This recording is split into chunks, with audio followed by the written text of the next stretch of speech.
ऐसा भाई किसी को ना दे भगवान। शाम को आते हुए राशन लेते आना, और हाँ, मुन्ना के स्कूल में फीस भरनी है, उसके लिए पैसे देते जाओ। बीबी की इस मांग पर जेबें उल्टी करके दिखावे के सिवा बड़े के पास कोई दूसरा उत्तर नहीं था। माथे पर चिंता की सिकनों के साथ सवेरे तो बड़ा भाई अपने काम पर निकल गया, लेकिन उस शाम उसने पूरे परिवार के सामने इस आर्थिक संकट को दूर करने के लिए एक प्रस्ताव रखा। क्यों ना हम उस प्लॉट को बेच दें जिसे बाबूजी ने लक्ष्मी को शादी में देने के लिए खरीदा था। बेटी को दी हुई चीज़ वापस नहीं मांगते, पाप लगता है। लक्ष्मी का जन्म होते ही घर खुशियों से भर गया था। तभी तुम्हारे बाप ने ये तय किया था कि ये प्लॉट लक्ष्मी का है, जो उसे उसकी शादी में दिया जाएगा। माँ ने अपना विरोध जताते हुए कहा। कौन सी बेटी? वो बेटी जो प्रेम विवाह कर घर की इज्जत को खाक में मिला गई और पिताजी की अंतिम यात्रा में भी ना शामिल हुई। बड़े ने टोंट मारते हुए कहा। मेरा मुंह मत खुलवा। यहाँ कौन नहीं जानता कि लक्ष्मी को उस दिन गली के नाके से ही लौटा दिया गया था और उससे अपने पिता के आखिरी बार मिलने का भी हक छीन लिया गया था। माँ ने बेटी का पक्ष लेते हुए कहा। माँ के इस वार से दोनों बेटे चुप हो गए। ना बड़ा बेटा कुछ बोल पाया, ना छोटे बेटे के मुंह से कोई शब्द फूटा। थोड़ी देर की शांति के बाद छोटा भाई बोला, प्लॉट बेच तो देंगे, पर क्या लक्ष्मी कागजात पर दस्तखत करेगी? मुझे नहीं लगता वो हमारा भला सोच भी सकती है। आखिर है तो औरत जात, पुरुषों की परिस्थिति कैसे समझ पाएगी? काफ़ी वाद विवाद और सोच विचार के बाद सब इस बात पर सहमत हुए और पड़ोस के मोहल्ले की लक्ष्मी की दोस्त को बोलकर लक्ष्मी को घर आने का न्योता दे दिया। अगले दिन सुबह से गली के नाके पर खेल रहे बड़े भाई के बेटे ने चिल्ला उठा, बुआ आ गई, बुआ आ गई की आवाज़ सुन घर वाले चौकन्ने हो गए। दोनों भाई मन में द्वेष और नफरत के साथ उसको कैसे घर में आने के लिए कहें, इसी दुविधा में थे। वो कहते हैं ना, ज़रूरत के वक्त गधे को भी बाप बनाना पड़ता है। उसी कहावत के हिसाब से दोनों भाई बहनें से बात करने के लिए तैयार हो गए। दरवाजे पर जब बेटी और दामाद ने पूरे 7 साल बाद कदम रखा तो माँ की आंखें भर आई और दोनों को बड़े प्यार से घर के अंदर लेकर आई। बेटी और दामाद भी माँ का इतना स्नेह देखकर भाव विभोर हो गए। शाम को साथ में बैठे बेटी दोनों बेटे और दामाद के आगे हिचकिचाते हुए माँ ने ही प्लॉट का मुद्दा उठाया। लक्ष्मी को थोड़ा अंदेशा था कि कोई बड़ी बात होगी। लक्ष्मी उसी दिन से ये सोच रही थी कि ऐसी क्या बात हो सकती है कि जो खड़ूस भाई उसे बाप का मुंह भी दिखाने के खिलाफ थे, वो अचानक इतने कैसे पिघल गए। लेकिन अब उसको सारी बात समझ में आ गई। लक्ष्मी ने तिरछी नज़र से पति की तरफ देखा तो वो बोल पड़े, देखिए माँ जी, शादी से पहले जो कुछ आपका था वो आपका ही रहेगा। ना उस पर मेरा या लक्ष्मी का कोई हक नहीं था और ना ही भविष्य में हम मांगेंगे। इसलिए आप निश्चिंत होकर उस प्लॉट के साथ जो करना है कीजिए। आप जहाँ कहेंगे हम वहाँ साइन कर देंगे।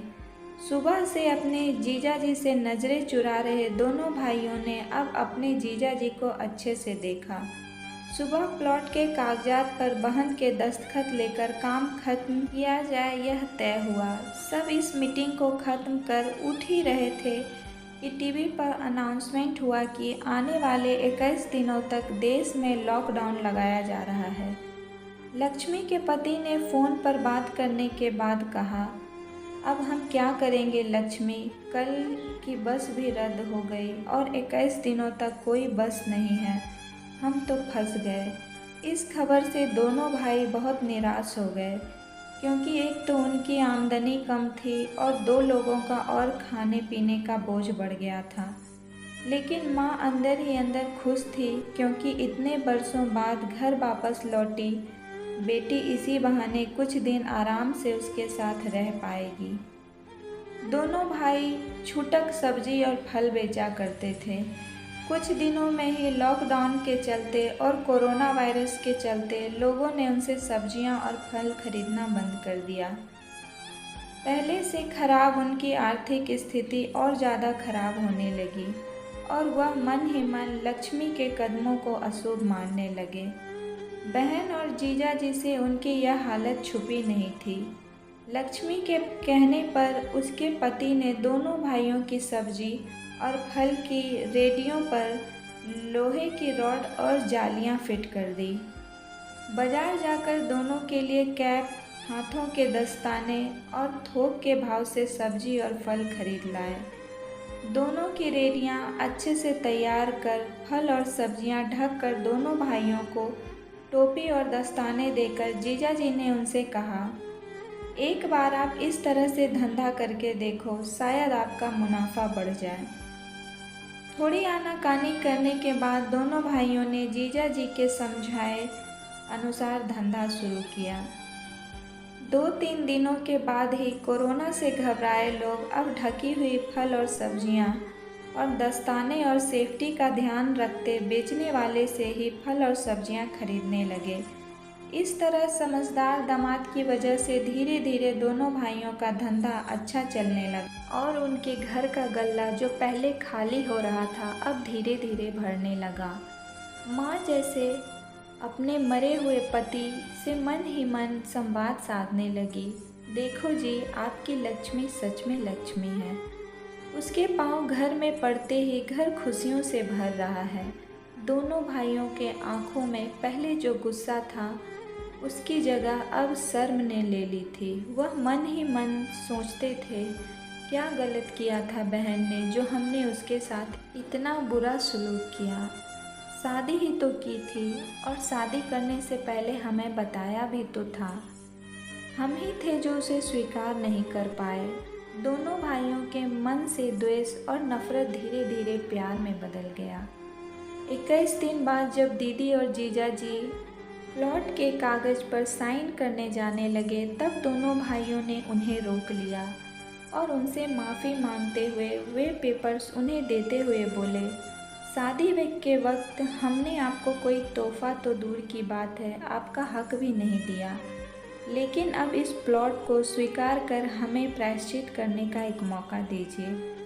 सभी के आंखों में खुशी के आंसू आ गए और माँ ऊपर देखकर बोली, देखा आपकी लाडली ने आज फिर हमारा घर खुशियों से भर दिया।